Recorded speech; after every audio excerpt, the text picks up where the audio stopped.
नमस्कार। तो last lecture में हमने बात की थी डेरिवेटिव्स मार्केट की। तो इस लेक्चर में हम आगे बढ़ेंगे। तो फ्यूचर एंड ऑप्शन को समझने से पहले हमें फॉरवर्ड को समझना पड़ेगा कि फॉरवर्ड कॉन्ट्रैक्ट्स क्या होते हैं और वो किस तरह से काम करते हैं। हम फॉरवर्ड, फ्यूचर्स और ऑप्शंस इन सभी को एग्जांपल्स की मदद से समझने वाले हैं ताकि आप सभी को ये सारी चीज़ें बड़ी आसानी से समझ में आए। तो शुरुआत करते हैं ऐसे ही एग्जाम्पल के साथ। मान लीजिए कि आपको 10 ग्राम गोल्ड खरीदना है और गोल्ड खरीदने से पहले आप थोड़ा गोल्ड का एनालिसिस करने लगते हो कि फिलहाल मार्केट में गोल्ड के रेट्स कैसे चल रहे हैं और क्या ये सही समय है गोल्ड खरीदने का। और ये सारी इंक्वायरी करने के लिए आप एक ज्वेलर के पास चले जाते हो। उस ज्वेलर से आप गोल्ड के बारे में बात करते हो कि फ्यूचर में गोल्ड के रेट्स क्या हो सकते हैं। तो बातों बातों में ही वो ज्वेलर आपसे पूछ लेता है कि आपको गोल्ड कब खरीदना है। तो आप बताते हो कि मुझे 2 महीने बाद गोल्ड खरीदना है। साथ ही आप उस ज्वेलर को ये भी बताते हो कि मुझे ये डर है कि 2 महीने बाद कहीं गोल्ड के रेट्स और ना बढ़ जाए। तो बेसिकली आपको ये लगता है कि पिछले कुछ टाइम में गोल्ड के रेट्स काफ़ी बढ़े हैं और इसीलिए आपको ये डर है कि इन 2 महीनों में गोल्ड के रेट ज़्यादा ही ना बढ़ जाए।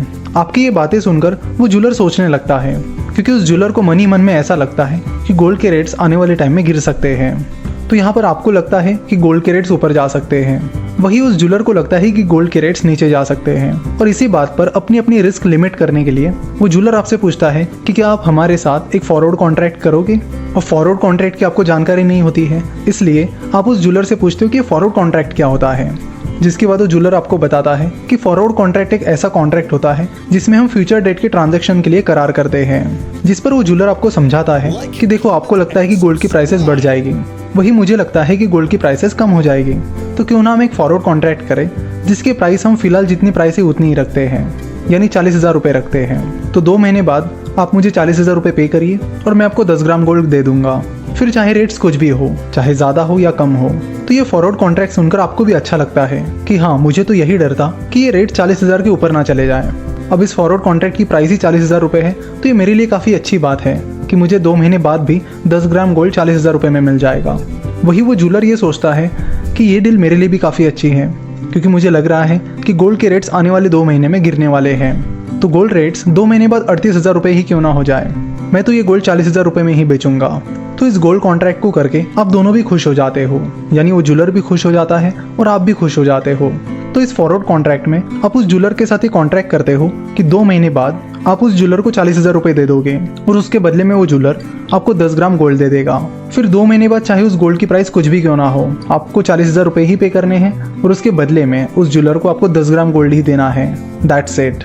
फिर धीरे धीरे 2 महीने निकल जाते हैं और वो दिन आ जाता है जिस दिन का आपको कॉन्ट्रैक्ट रहता है।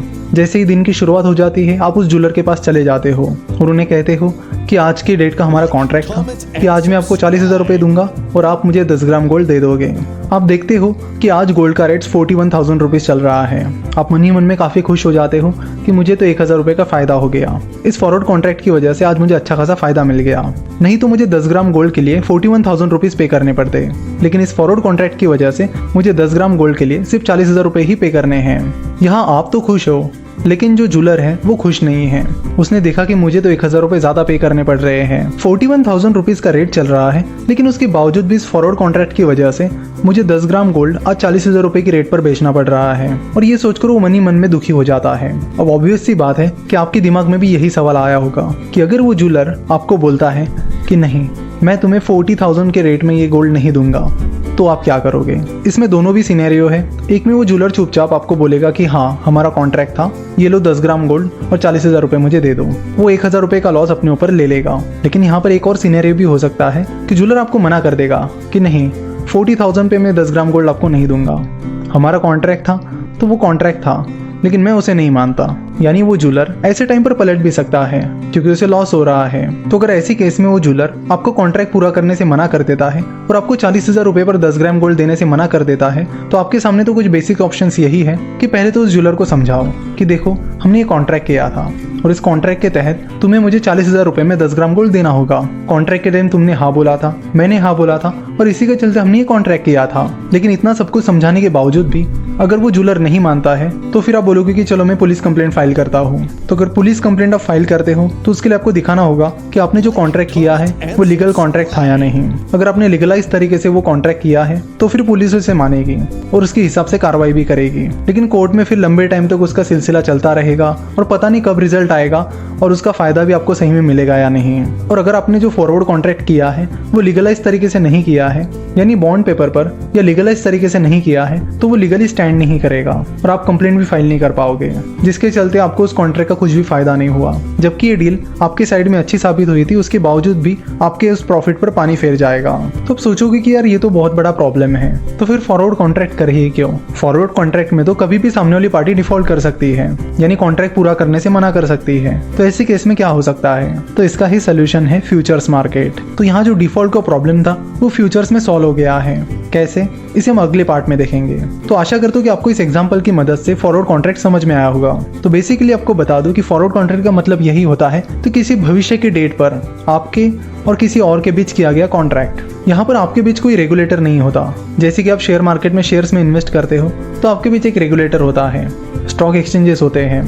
तो स्टॉक एक्सचेंजेस कई सारी चीज़ों का ध्यान रखते हैं, वो ये भी ध्यान रखते हैं कि चीज़ें डिफ़ॉल्ट ना हो।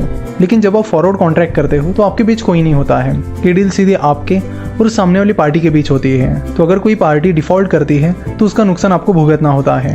अगर सिंपल भाषा में बात की जाए तो फॉरवर्ड कॉन्ट्रैक्ट्स में डिफ़ॉल्ट रिस्क रहता है, और ये डिफ़ॉल्ट रिस्क ऑब्वियसली कोई भी इन्वेस्टमेंट हो या कोई भी कॉन्ट्रैक्ट हो उसमें बहुत इंपॉर्टेंट होती है, और इस प्रॉब्लम को फ्यूचर्स ने सॉल्व कर दिया है। तो नेक्स्ट पार्ट में हम फ्यूचर्स को ऐसे एक इंटरेस्टिंग एग्जाम्पल के साथ समझेंगे। आशा करता हूँ कि आपको ये वीडियो पसंद आई होगी। वीडियो देखने के लिए और इस कोर्स को सब्सक्राइब करने के लिए आपका बहुत बहुत धन्यवाद।